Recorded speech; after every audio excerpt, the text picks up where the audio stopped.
우리는 그리스도의 일꾼입니다. 믿습니까? 여러분이 그리스도의 일꾼이라고 하는 생각을 갖고 살아가고 계십니까? 안 그러면 그런 개념 전혀 생각해 보신 적이 없으십니까? 여러분은 예수 믿은 다음에 그리스도의 일꾼으로 다 부름받은 하나님의 자녀들인 줄로 믿게 되기를 바랍니다.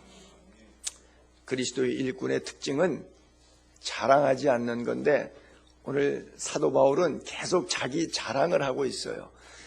자랑하지 말라 이렇게 말하는 것이 사도 바울의 신앙인데, 다른 사람들이 자랑 때문에 사도 바울의 일꾼됨의 어떤 목적을 상실되고 있으니까 쓸데없는 얘기를 오늘 하는 것이 사실 사도 바울의 이야기입니다.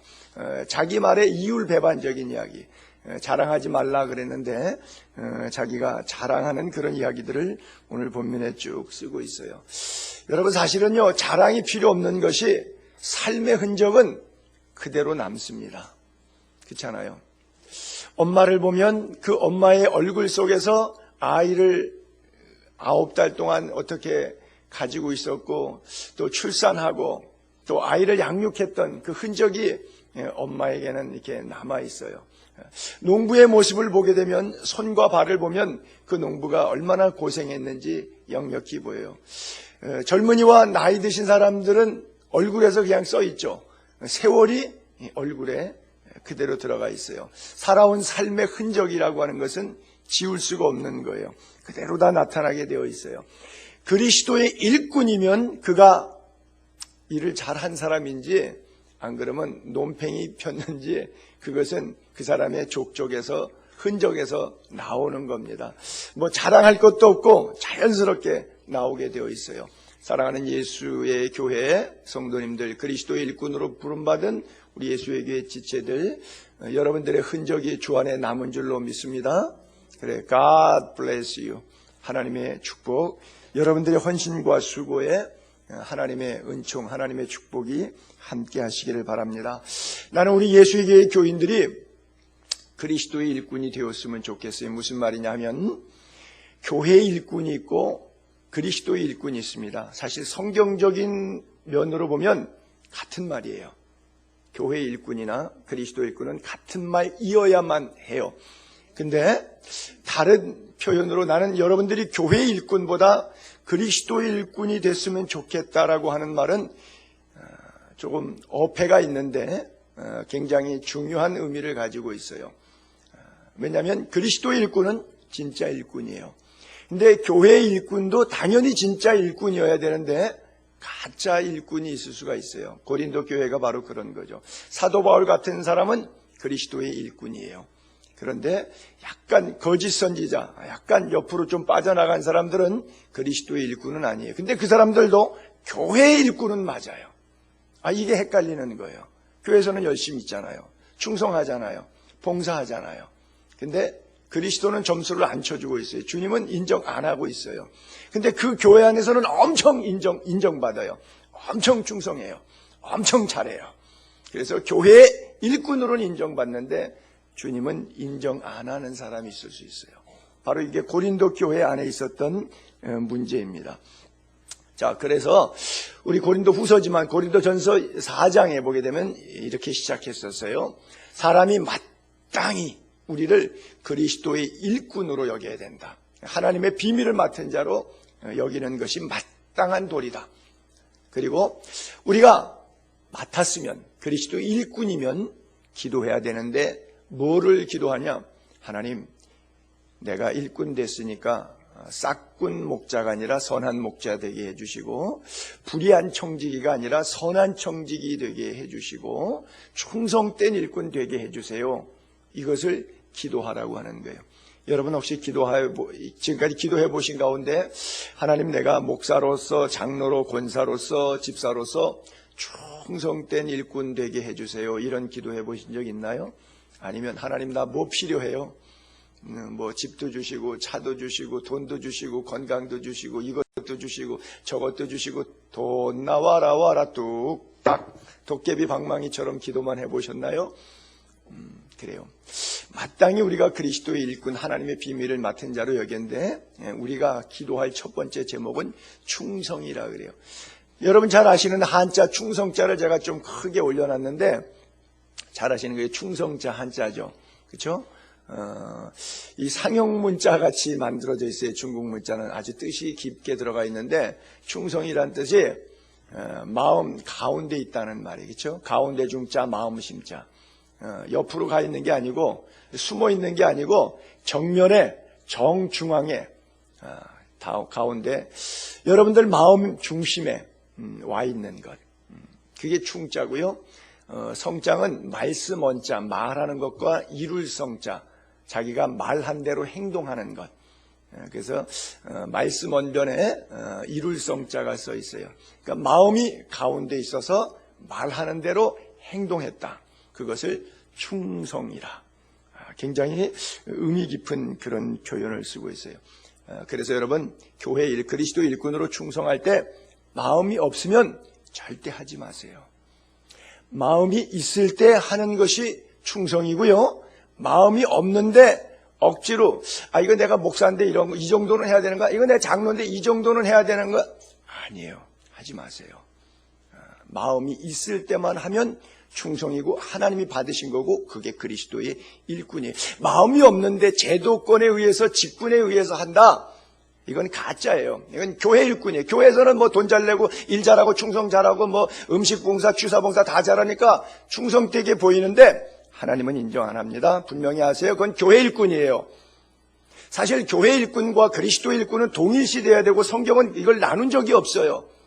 그런데 교회를 보면 그렇더라는 얘기예요. 그래서 사도 바울은 자꾸 그리스도의 일꾼이 되라 이런 이야기를 하고 있어요. 모든 것은 삶의 가치와 목적이 있죠. 자, 사물을 볼 때 이 강대상은 설교의 단어로서의 목적이 있어요.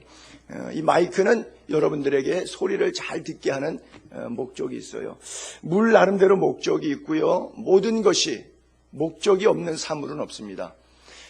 만약에 그 사물이 목적을 상실했을 때는 용도 폐기시켜버립니다. 여기 빔 프로젝트로 여러분들이 시청각 자료를 동원해서 사용하고 있는데 만약에 불이 안 들어와요. 그리고 망가졌어요.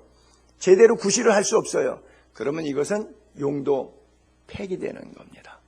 우리가 그리스도의 일꾼이면 가치 목적의 삶을 살아야 돼요. 요즘에 제일 대한민국이 안타까운 게 뭐예요? AI 조류독감 와갖고 그 중에서 몇 마리가 병들었는데 수천 마리를 그냥 가짜 멀쩡하게 살아있는 건강한 것도 다 살처분해버려요. 요즘에는 광우병까지 와갖고 구제요. 소까지 멀쩡한 소, 그 비싼 소를 한 마리 두 마리 병들었다고 해서 그 사진 찍어보니까 가축이 텅 비었더라고요. 수백 마리를 그냥 몇 마리 때문에 수백 마리 다 먹어도 되는 괜찮은 소까지 그냥 살처분해버렸어요. 그런 거 볼 때마다 너무 아까워요. 뭐 닭이 뭐 한 2천만 마리 이상 더 죽었다 그러죠. 그래요. 존재의 의미, 병들었다고 살처분해버렸어요.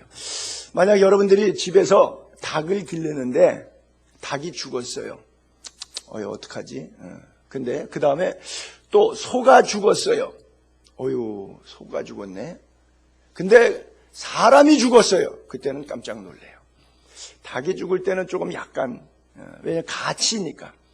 소가 죽을 때는 조금 더 크고 사람이 죽었다. 다 잃은 것 같아요. 왜냐하면 가치가 다르기 때문에 그래요. 여러분들이 그리스도인으로서 어떤 가치가 여러분 안에 있다고 생각합니까? 그래요. 인간의 존재 가치가 있는데 그 존재 가치를 잃어버리지 않게 되기를 바랍니다. 그 원숭이 사냥할 때 그런다 그러잖아요. 항아리 같은 데다가 손을 이렇게 하면 들어갈 수 있는데 잡으면 못 들어가게, 못 나오는 손. 그렇죠? 그래서 그 안에다 뭐 사과 같은 건 집어넣고 원숭이가 손 집어넣고 사과를 뺄라 하는데 잡으니까 그때부터는 안 빠지는 거죠. 손을 빼면 빠지는데 물건을 잡으니까. 그러니까 사람이 이제 덧놓은 데다가 가서 보니까 원숭이가 그 끙끙거리고 있거든요. 사람이 오는 거 보고 원숭이가 이거 놓으면 살아서 도망갈 수 있는데 절대 안 놓죠. 그렇죠? 그래서 어떻게 해요? 사과 하나 하고 자기 목숨하고 바꾸죠. 돈 몇 푼 때문에 그리스도인의 일꾼이 사명을 바꿔버리죠. 원숭이 사냥 당하는 거하고 똑같이 사탄의 밥이 되는 교회 일꾼들이 얼마나 많이 있는지 몰라요. 그래요.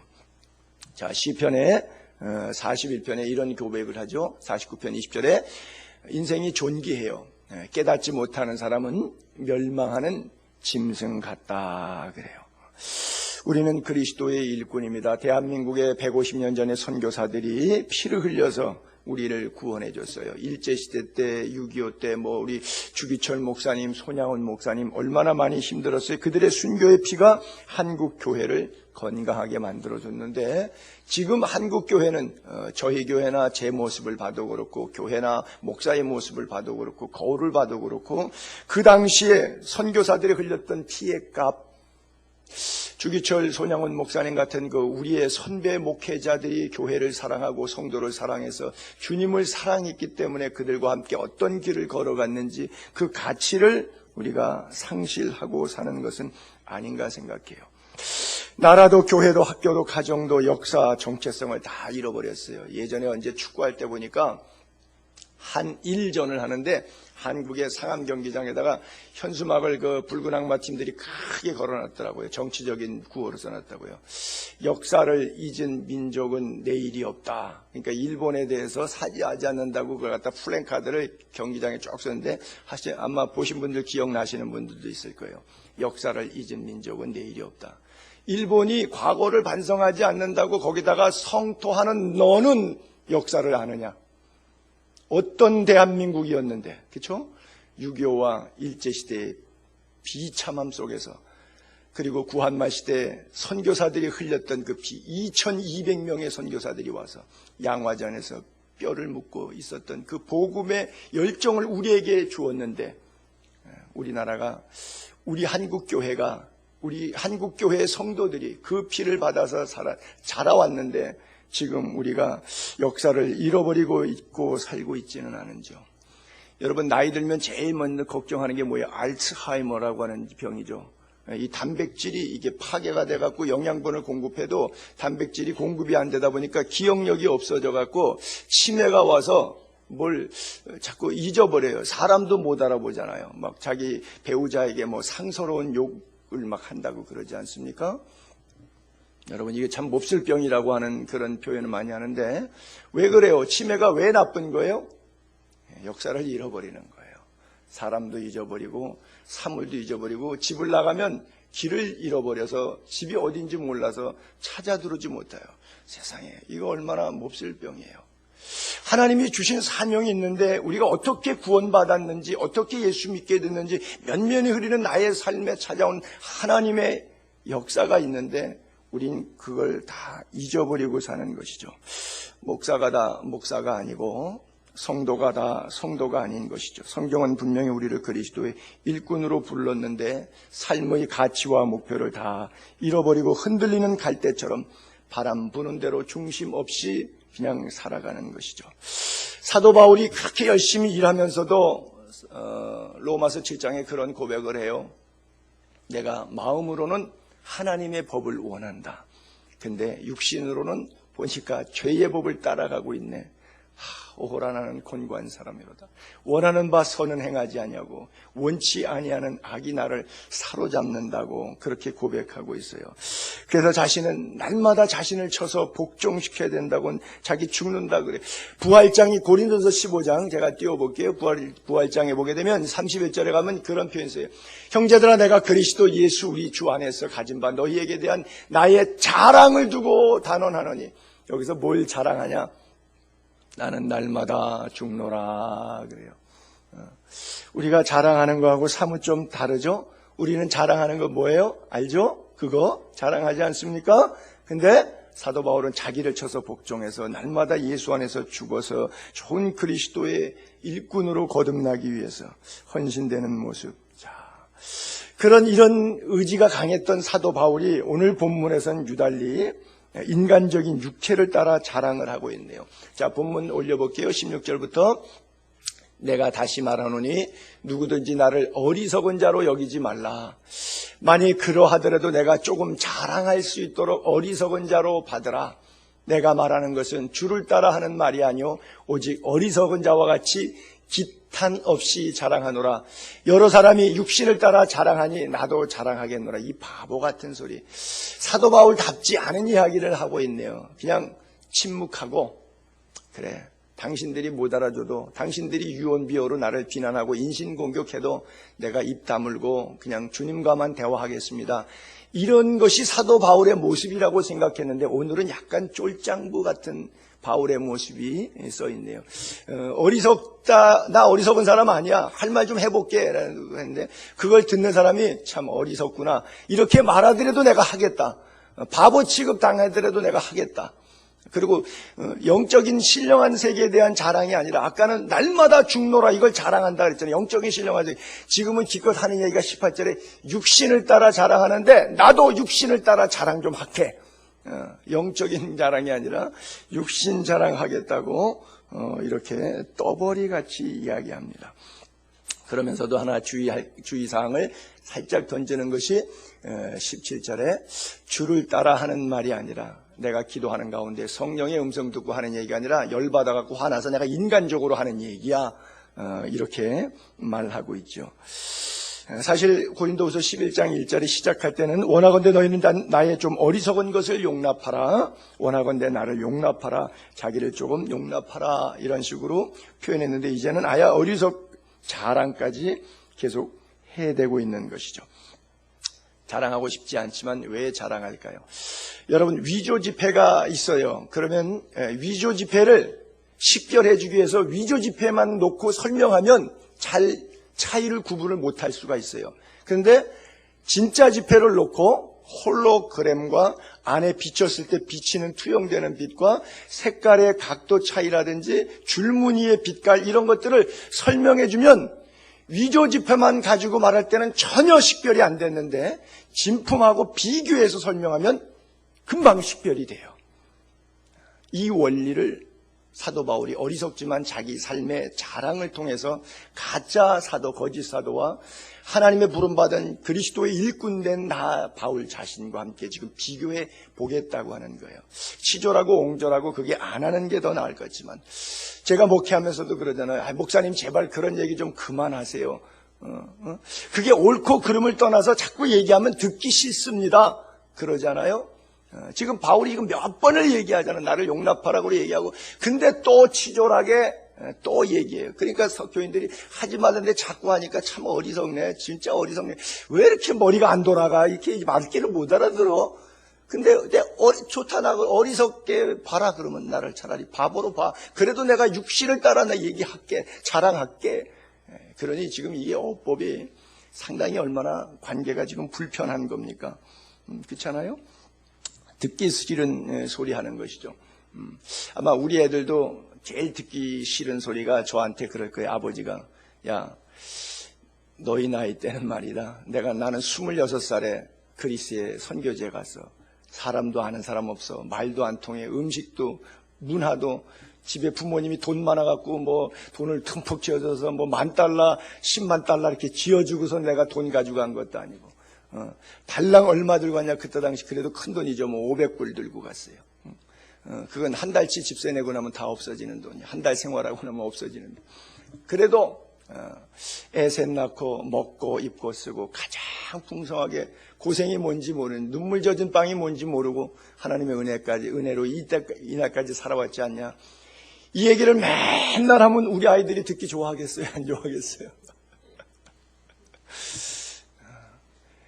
사장님이 내가 창업했을 때 난 집에도 못 가고 새벽같이 맨날 밤에 공장에서 간이 침대 끌어놓고서는 이러고 자면서 고생인데 니들 말에 일을 이따오로 할 거야? 한 번 들을 때는 우리 사장님 고생했구나 그런데, 그거 2번, 3번 들으면 어때요? 아이씨, 나 사표 내고 나가야 되겠네. 도저히 못 들어주겠네. 그렇죠? 여러분, 명절 때마다 시어머니들은 며느리 붙잡고 딴소리 하지 마세요. 그래요. 사람은 다 옛날 이야기, 힘든 이야기.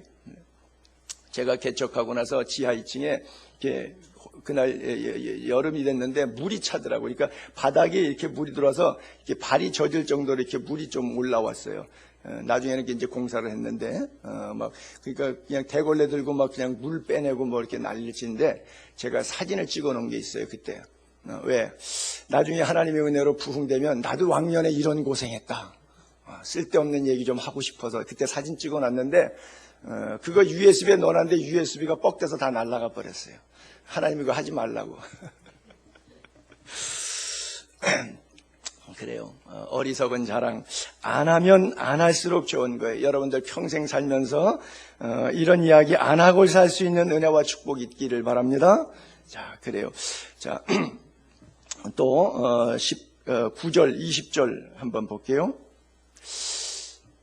그런데 또 너희는 지혜로운 자인데, 그렇게 똑똑한데, 사도 바울을 나를 어리석게 생각할 정도로 당신들은 똑똑하고 지혜로운 사람인데, 희한하게도 거짓 사도들은 기쁘게 용납한다. 이 참 영적으로 분별을 잘 못한다. 누가 진짜 목사고 가짜 목사인지 이 분별을 못하는구나. 그래서 20절에 누가 너희를 종으로 삼거나 잡아먹거나 빼앗거나 스스로 높이거나 뺨을 칠지라도 너희가 용납하는도다. 그래요.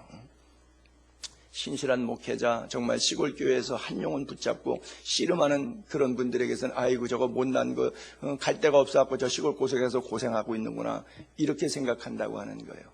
하나님이 맡겨주신 사명 일터는 10,000명 교회를 가든 10명 교회를 가든 하나님의 부르심이 있는 곳이기 때문에 아골골짝 빈들에도 사명 따라 가겠다고 하는 철저한 헌신된 종의 모습으로 보이는 게 아니라 물질적 가치, 사람 숫자의 가치, 건물의 규모의 가치로 사역자들을 평가하다 보니까 인간적인 잣대로 지혜로운 목회자에게 어리석은 목사라고 비난한다는 말이죠.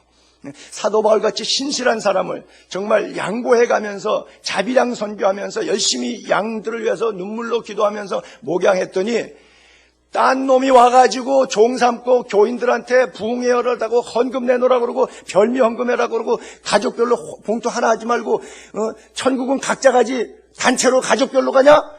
각자 이름 써. 남편 이름 봉투 다 5가정이면 5명 이름 다 쓰고 기도 제목 다 써. 이것들이 말이야. 그리고 막 반말해 대면서 안수기도 해준다 그러면 교인이 많으니까 머리만 툭툭툭툭 치고 가. 흔히 말 세상 말로 좀 저속하게 말하면 대갈박 한 대씩 맞은 거야. 근데 그냥 그 안수기도 했다고.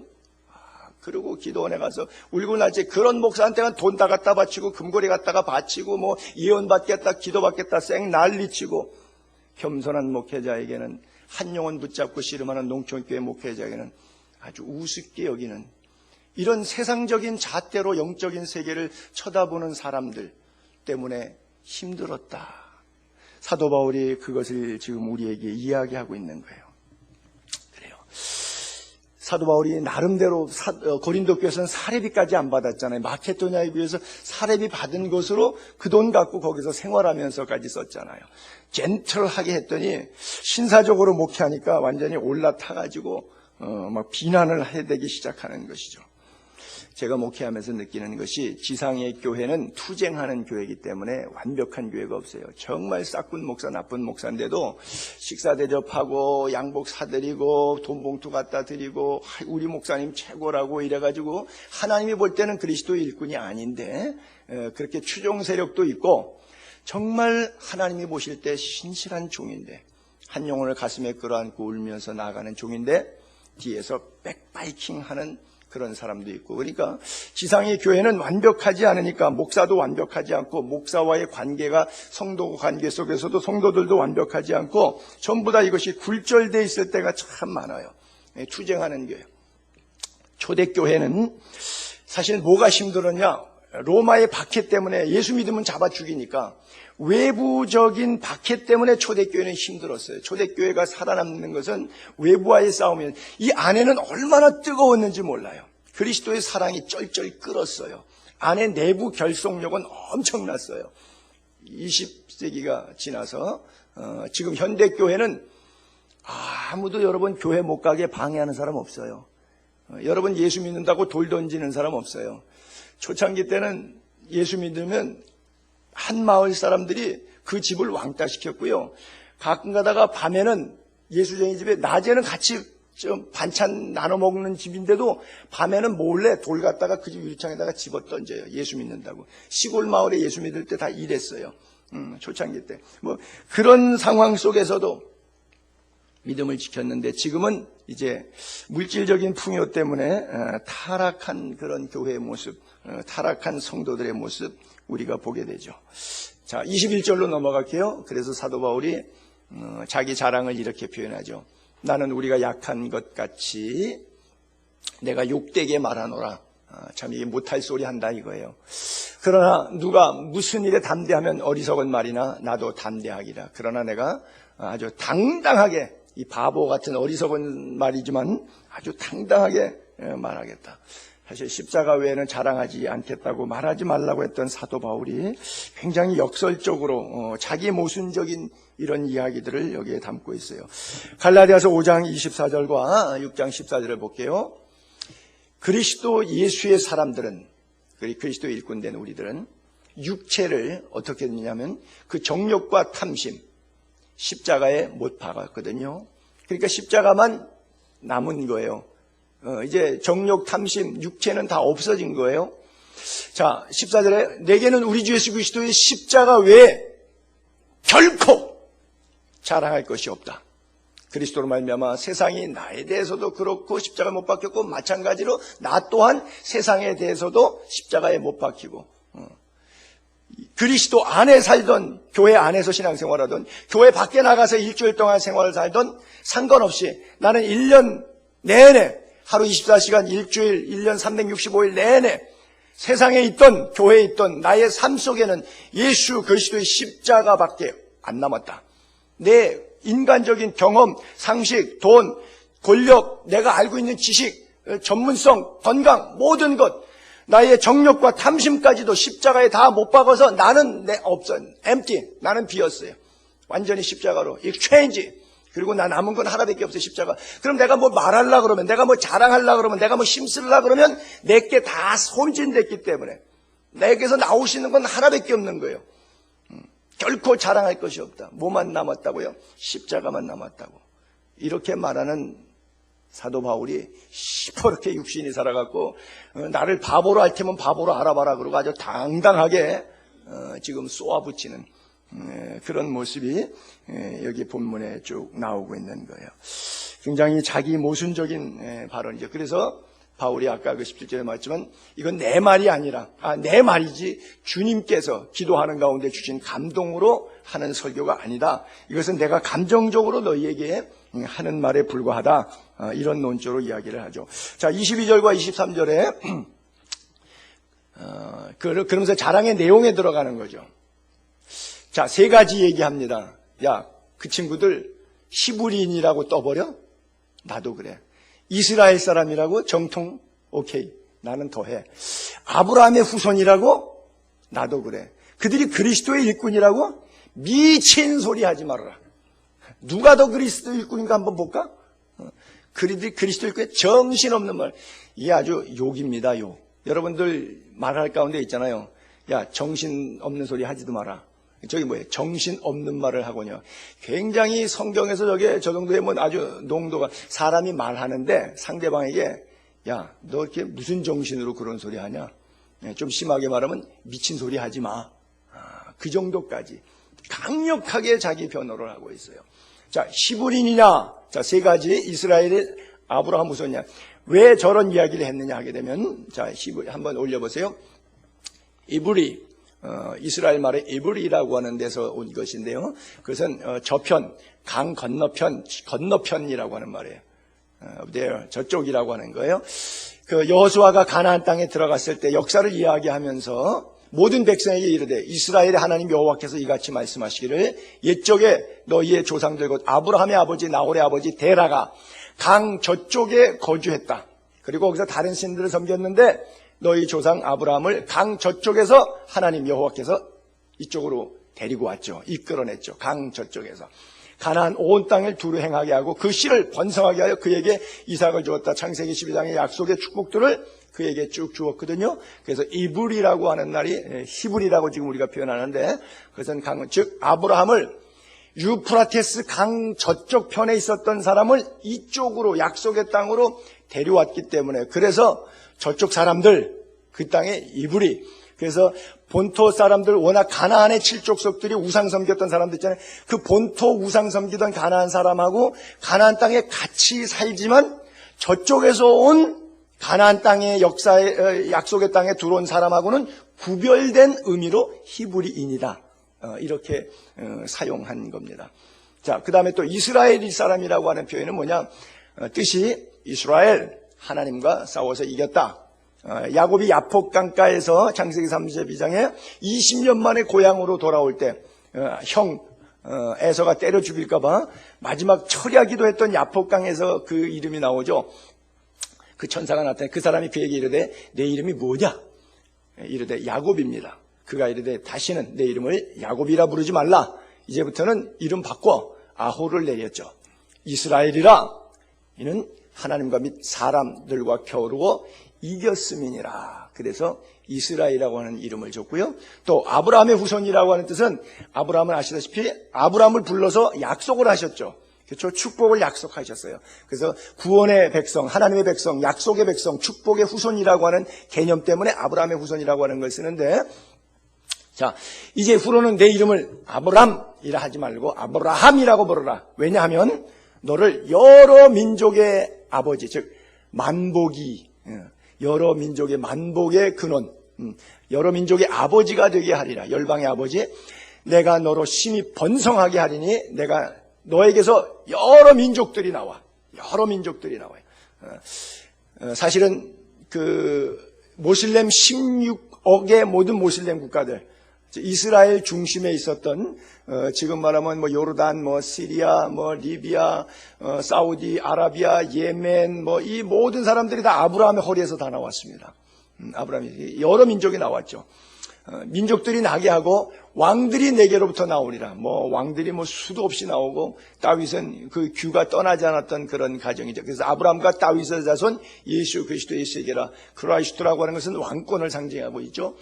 그 7절, 내가 내 언약을 나와 너 및 내 대대 후손 사이에 세워서 영원한 언약 삼고 너와 내 후손의 하나님, 내 후손의 하나님이 되리라. 그러니까 아브라함 후손의 하나님이니까 나는 아브라함의 후손이다. 그러면 하나님은 나의 하나님, 이 뜻이에요. 그래서 온 사람들이 뭐 자기가 히브리다, 또 뭐 이스라엘이다, 아브라함의 후손이다, 그런 얘기하는데, 그런 얘기를 했던 배경은 바로 이런 배경을 깔고 있는데, 아브라함이 나는 오리지널이다. 너희들 가운데는 조금 옆으로 빠져나간 서자가 있을런지 몰라, 나는 오리지널이다. 그리고 정신없는, 야, 그리스도의 일꾼? 누가 진짜 일꾼인데 너 무슨 소리 하고 있는 거냐? 그런 얘기하죠. 그리고 나서 23절로 27절까지 쭉 내려가게 되면 내가 수고를 넘치게 하고 옥에 갇히기도 더 많이 하고 매도 맞고 죽을 뻔했다. 근데 그 죽을 뻔했던 얘기들을 쭉 열거하면서 39대씩 5번 맞고 태장으로 채찍 끝에다가 납 갈코리 넣어가지고 잡아당겨서 살 찢는 걸 태장이라는데, 태장으로 3번 맞고 또 돌에 1번 맞고 또 3번이나 파손하는 배에서 고생하고, 하루는 하루 종일 아침부터 저녁까지 24시간 동안 널조각 하나 붙잡고 둥둥 떠다니는 바다 망망대해서 지냈는데, 주야를 지냈다. 여러분, 밤에 후레쉬 없잖아요. 널조각 하나 저고 망망대해 떠가지고 널조각 하나, 이게 살 뻔한 거예요, 죽을 뻔한 거예요. 아마 상상을 해보세요. 뭐 타이타닉 영화 보신 분들은 그 장면 나겠지만 결국은 그렇게 떠다니다가 죽는데 그 얼마나 무섭겠어요. 그런 고생을 수도 했는데, 여러 번 할 때 강도 위험과 강의 위험과 바다 위험과 시냇가 위험과 또 동족의 위험과 뭐 거짓 형제들의 위험과 온갖 위험들을 다 당했어요. 여러 번 뭐 줄이고 목마르고 굶고 춥고 헐벗었노라 그래요. 이게 어떻게 이 일을 하면서도 여러분, 이렇게 많은 열거된 내용들의 한두 가지만 경험하면 여러분 예수 안 믿을는지 몰라요. 너무 힘들어서. 내가 살려고 예수 믿는 거지 이러다가 죽으려고 예수 믿는 건 아니잖아. 내가 생각하는, 내가 붙잡는, 내가 믿는 하나님은 이런 하나님은 아니잖아. 그리고 여러분, 아마 돌아설 가능성이 참 많을 거예요. 수없이 설상가상으로 당하고 또 당하는데 아랑곳하지 않고 그 길을 계속해서 갑니다. 어떻게 그게 가능할까요? 사도행전 20장 고별설교에 사도 바울이 그런 얘기를 하죠. 20장 24절에 나의 달려갈 길, my way, 나의 달려갈 길, 그 길이 어떤 길이에요? 주 예수께 받은 사명, 목사의 사명, 장로의 사명, 권사의 사명, 집사의 사명, 주 예수께 받은 사명. 여러분, 목사가 여러분에게 집사로 임명했다고 생각하십니까? 그러면 여러분 개판으로 살 수 있어요. 왜냐하면 목사가 개판이니까. 근데 그리스도가 여러분을 직임했다고 생각하면 그리스도는 개판이 아니잖아요. 신실하신 분이잖아요. 여러분들은 신실하게 살으셔야 돼요. 그러니까 여러분들이 목사가 장로 줬다 생각하면 개판으로 사세요. 근데 내가 목사가 장로를 임명한 것이 아니라 그리스도 하나님께서 내 생애 가운데 찾아오셔서 나를 구원하시고 일꾼 삼으신 직분이다 라고 생각하면 목에 칼이 들어와도 하나님 앞에 사시는. 근데 교회 일꾼이 아니라 그리스도의 일꾼이 되십시오.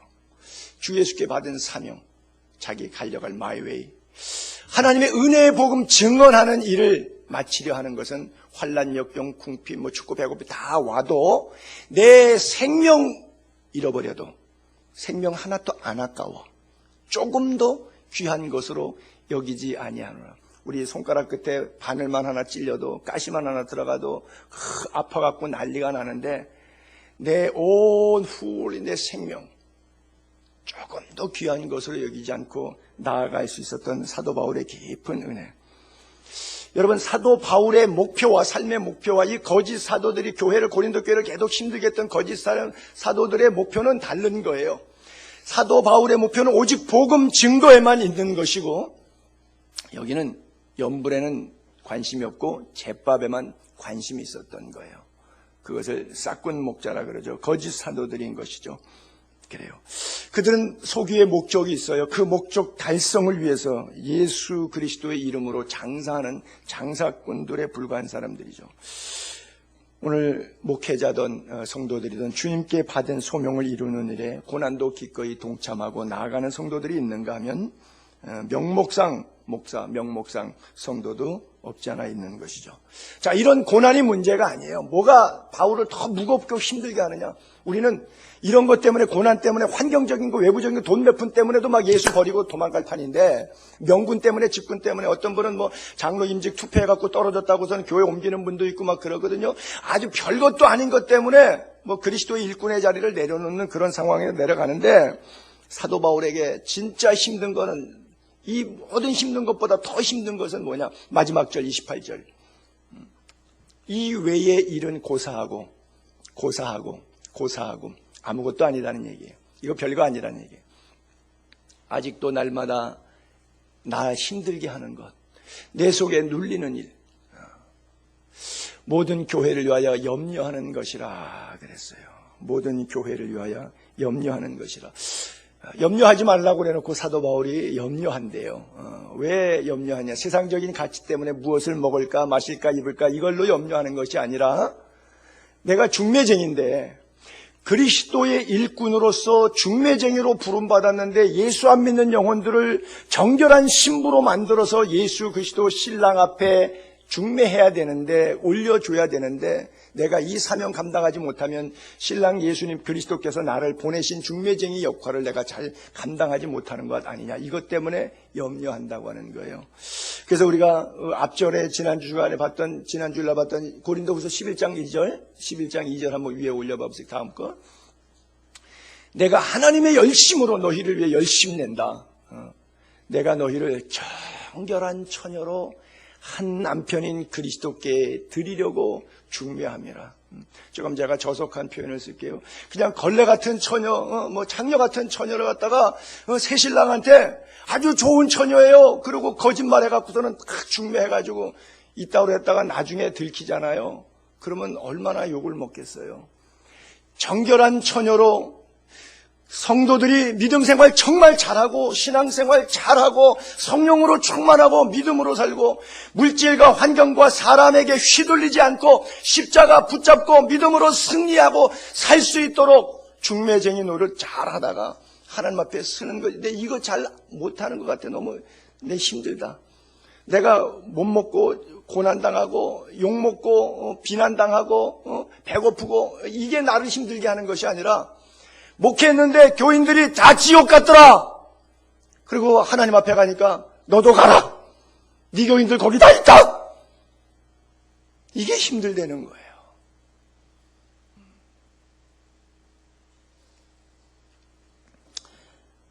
모든 염려 주님께 맡기고 십자가 굳게 붙드는 여러분 될 수 있기를 바랍니다. 의식주의 문제가 아니라 믿음의 문제에 있어서 그리스도의 일꾼의 삶을 살아가는 여러분 될 수 있기를 바라고요. 정말 제자다운 제자, 성도다운 성도의 삶의 방식, 그리스도인의 정체성입니다. 예수님께서 산상수훈 설교하실 때 우리에게 마태복음 5장의 14절부터 13절부터 우리 이런 표현하죠. 두 가지. 너희는 세상의 소금. 소금이 만일 그 맛 잃으면 무엇으로 짜게 하냐? 쓸데없으니까 밖에 버려서 사람들 지나갈 때 그냥 밟힐 뿐이다. 세상의 소금이다. 빛이다. 산 위에 동네가 숨지 못한다. 등불 켜서 말 아래 두지 않고 등경 위에 둔다. 그러므로 온 집안 사람에게 환히 비춰주는 역할을 한다. 16절이 중요한 구절이죠. 거기에다 빨간 줄을 안 걷군요. 착한 행실에다가 이같이 너희 빛을 사람 앞에 비치게 하여 그들로 하여금 너희 무엇을 보고 하늘에 계신 너희 아버지께 영광을 돌냐면 착한 행실인데, 자, 위에 빨간을 소금 역할, 빛 역할을 막연하니까 좀 추상명사 같잖아요. 어떻게 하는 것이 잘 모르잖아요. 소금 역할을 어떻게 하는 거, 빛 역할을 어떻게 하는 거. 그러니까 그 역할을 어떻게 한다는 구체적인 행동 강령으로 써주는 것이 밑에 제가 빨간 줄을 친다고 했는데 안 쳤는 모양이 착한 행실이에요. 많은 사람들이 여러분들의 열매를 보는 거예요. 착한 행실을 보고. 저 얘기할 당시는 핍박받을 시대 아닙니까? 2000년 전에요. 자, 그 5장, 마태복음 5장 11절 조금 더 밑에 내려가 보시면 그때 상황은 예수 믿는 것 때문에 제자들이 핍박을 당할 시절이에요. 근데 예수님께서 제자들에게 이렇게 말씀하세요. 나로 말미암아 예수님 때문에 너희 예수 신자들, 성도들, 제자들 욕하고 박해하고 거짓으로 너희를 거슬려 모든 악한 말을 할 때는 악다고 입하고 이런 거 들을 때 막 속 상하잖아요. 그거 할 때는 오히려 하나님의 축복이 있대요. 너희에게 복이 있대요. 그래서 하나님의 축복이니까 그거를 악담으로 욕으로 박해로 듣지 말고 기쁘게 소화해내라는 거예요. 기뻐하고 즐거워하라. 여러분 이거 가능합니까? 그리스도 일꾼의 핵심입니다.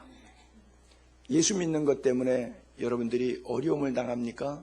그거를 어렵다라고 느끼지 않고 이것은 하나님이 내게 주신 축복이다. 그리고 기쁨으로 즐거움으로 수용할 수 있는 자세, 이것이 그리스도인의 모습입니다. 하늘에서 너희 상이 큽니다. 너희 전에 있던 선지자들도 이같이 박해하였느니라. 여러분, 우리를 포지션을 어디까지 올려주셨느냐? 구약의 선지자 포지션까지 우리를 올려주셨어요. 그리스도를 위해서 욕과 박해, 인신공격 비난을 받을 때 참고 오히려 위해서 축복하고 기도해 줄 줄 알고, 그런 것을 복으로 알고 기뻐하고 즐거워하는 사람들은 하나님께서 뭐라고 불렀냐? 선지자들. 선지자들도 이같이 박해, 선지자와 동급으로 인정해 주시는 거예요. 여러분, 자, 우리가 그리스도의 일꾼인데 빛 됩시다, 소금 됩시다. 주님이 오셨을 때 착한 행실로 우리의 삶을 증명해낼 수 있게 되기를 바랍니다. 이 교회가 빛이 되지 못하고 교회가 소금 역할 되지 못하면 교회의 기능이 상실되는 거예요. 사실 세상의 빛과 소금인데 우리 신문에 이렇게 보면 뭐 교회 욕먹는 거나 또 거기 뭐 장로였대더라, 뭐 교인이었대더라, 그리고 뭐 이렇게 사진 나오는 거 보면 그 뭐 위패 같은 거 영정 앞에 보게 되면 십자가 있고 뭐 그렇잖아요. 뭐 연예인들 자살했을 때 전부 다 뉴스 나올 때 보면 전부 다 위패 보게 되니까 그 영정 사진 놓은 데다가 보니까 십자가 막 다 있더라고요. 세상에. 그 자살한 연예인들은 뭐 거의 90%가 예수 믿는 사람들인 것 같아요. 예수를 믿는 게 아닌 거죠. 예수를 믿으면 그렇게 할 수가 없었겠죠. 그들은 그냥 교회 생활, 종교 생활, 인격 수양 생활을 아마 했기 때문이었겠죠. 여러분, 우리는 거듭난 이후에 교회를 나오는 이유가 종교, 인격, 수양 생활을 위해서 나오는 것이 아니라 예수님이 날 위하여 십자가에 죽었기 때문에 나의 생명도 예수 그리스도의 십자가 붙잡고 그 영광을 위해서 그리스도의 일꾼으로 부름받았음을 믿게 되기를 바랍니다. 그래서 주 앞에 섰을 때 내가 고생한 이야기, 내가 헌금 얼마 했다, 내가 봉사 어떻게 했다, 내가 충성 어떻게 했다, 이게 우리의 자랑이 아니고 우리의 자랑은 뭐예요? 십자가. 우리의 자랑은 십자가. 끝까지 십자가 굳게 붙잡고 믿음으로 승리하는 모든 그리스도의 일꾼들 될 수 있기를 주의 이름으로 축복합니다.